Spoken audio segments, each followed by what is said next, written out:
Assalamualaikum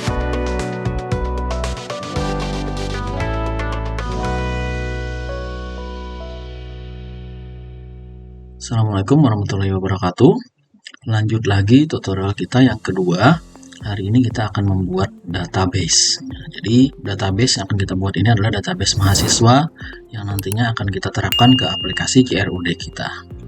Oke, sebelumnya pastikan dulu SAM-nya kita jalankan, terutama Apache dan MySQL-nya. Lalu kita X saja tidak masalah.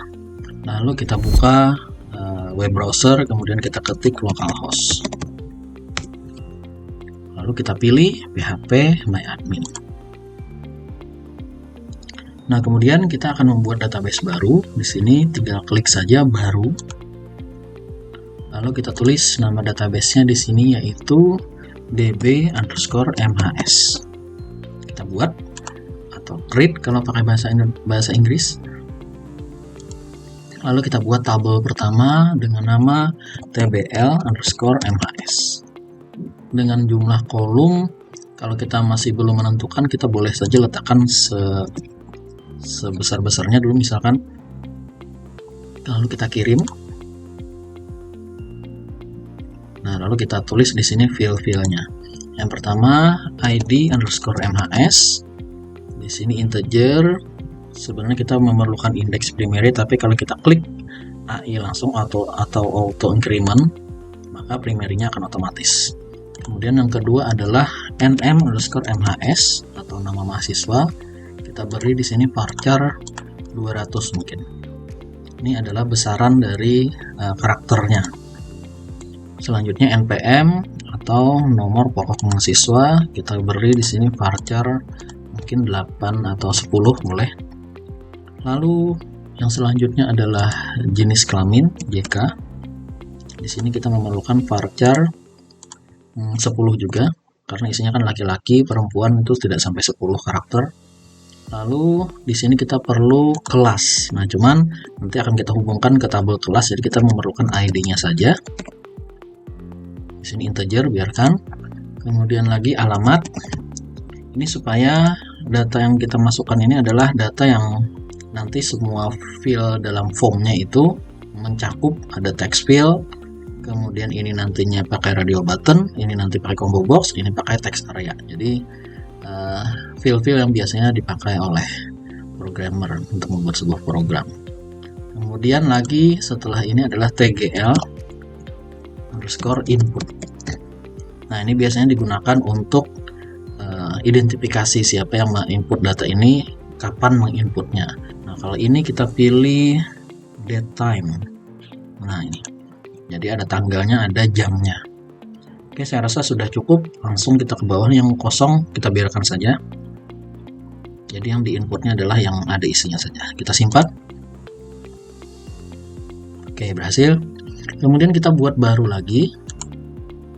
Kita buat dengan nama tbl_kls atau kelas. Di sini kita memerlukan id_kls dan nm_kls. ID-nya sama seperti tadi, kita tinggal centang AI-nya. Jadi artinya auto increment adalah penomoran nanti otomatis, jadi tidak perlu kita isi yang ini saja yang kita isi nama kelasnya. Lalu kita pilih varchar. Di sini kita memerlukan 20 karakter. Kalau sudah, kita simpan. Nah, untuk kelas mungkin langsung kita isi saja isinya supaya ada contoh datanya. Kita pilih tambah, lalu kita pilih di sini mungkin 4A, yang di bawah 4B. Lalu kita, kalau mau lagi silahkan ditambahkan di sini barisnya. Kita kirim, kita jelajahi atau browse. Nah, maka sudah akan muncul isinya. Kalau kita mau melihat strukturnya, tinggal pilih struktur, maka akan muncul integer varchar tadi. Tabel selanjutnya kita memerlukan tbl_user. Di sini kita memerlukan data id_user sama auto increment. Kemudian kita perlu nama. Di sini varchar 200. Lalu kita isi lagi username. Di sini kita memerlukan varchar 20 saja. Username jangan terlalu panjang. Lalu terakhir password.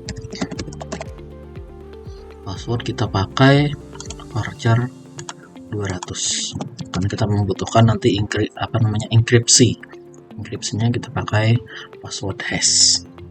Oke, kalau sudah kita simpan. Mungkin juga kita tambahkan data untuk user. Di sini kita perlu nama,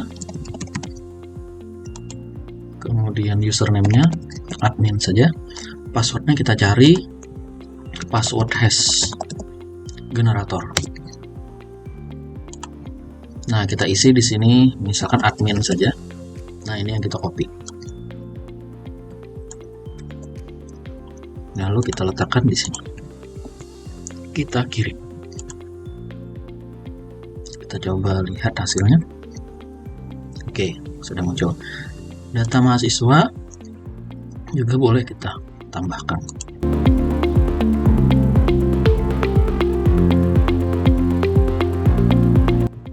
Langsung tambahkan saja untuk ID usernya. Jadi kita boleh di sini menambahkan satu field lagi di strukturnya. Kita pilih tambahkan satu kolom di setelah tanggal input. Jadi di sini kita tambahkan ID_user. Langsung saja integer. Oke. Nah, maka kalau kita jelajahi di sini ada ID user 0. Kita hubungkan ke tabel user sini. ID-nya 1. Berarti di sini juga kita tambahkan 1. Klik 2 kali, 1, lalu enter. Kita tambahkan lagi mungkin 1 buah data.